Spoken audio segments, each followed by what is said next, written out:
Finally, we're going to wrap it up with what affects resistance. And in real life, there are 4 factors that affect how much resistance is inside a circuit. The first is the length of the conductor that we're using, or let's say just copper wire. So if we use a water analogy, it makes sense that the longer the pipe is, the more resistance you're going to have as you try to push water through that pipe.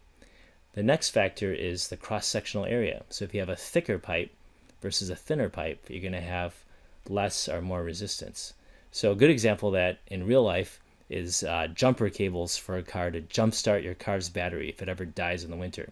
And if you notice, jumper cables aren't too long. You want them long enough so that you can connect 2 cars, but not too long because you don't want too much resistance. And then jumper cables are super thick. Sometimes they're over like 1 inch in diameter because you want to be able to have a lot of current flowing from one car battery to another car battery to start it. The next thing is the material that it's made out of. So we try to pick materials that have very low what's called resistivity. So copper is great, so we use that all the time in our wires. And then finally the temperature.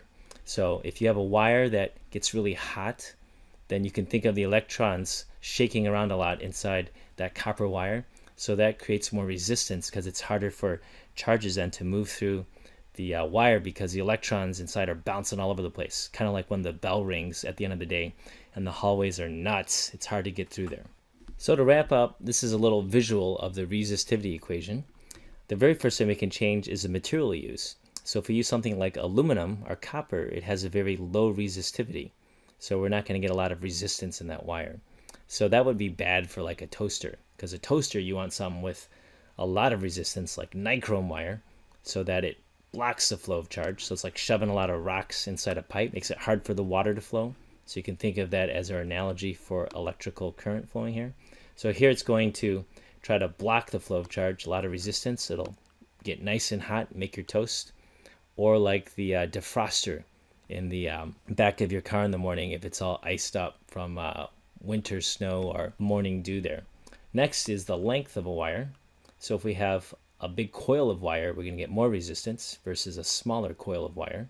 So when you turn a light dimmer knob or a volume control switch, that's actually what you're changing, is the length of coil that you're contacting inside that dimmer there. And then finally, the cross-sectional area. If you have a skinny pipe versus a very fat pipe, that changes the resistance.